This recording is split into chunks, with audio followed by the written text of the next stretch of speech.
Dans le village d'Ivanivka, occupé par l'armée russe pendant un mois, tout le monde connaît l'histoire de Youla. Cette mère de famille a perdu Sergueï, son fils de 33 ans, un fermier.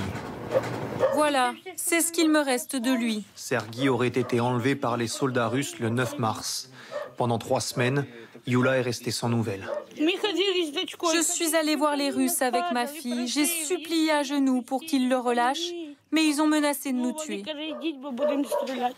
Elle nous emmène là où le corps de son fils a été retrouvé, dans le transformateur électrique de l'ancien campement de l'armée russe, même si pour ça, elle doit revivre l'horreur.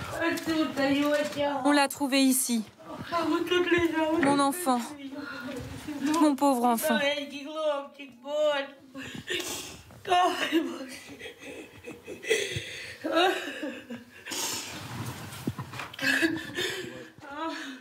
Voici Sergueï lorsqu'il a été trouvé, une balle dans la tête, avec des marques de torture. Un autre corps se trouvait un peu plus loin. Les 2 cadavres étaient ligotés. Une enquête dira s'il s'agit d'un crime de guerre. 10 hommes auraient été enlevés à Ivanivka pendant l'occupation russe.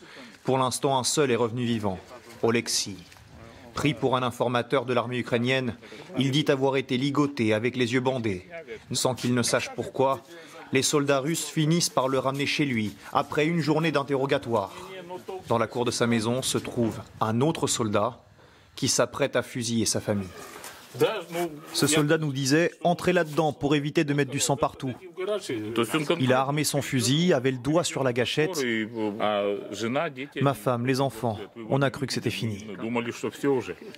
Ils doivent leur survie à leurs voisins, témoins de la scène. Leurs cris ont alerté un officier russe qui se serait interposé pour éviter le massacre. L'enlèvement d'Oleksiy aurait été le dernier pendant l'occupation russe du village d'Ivanivka.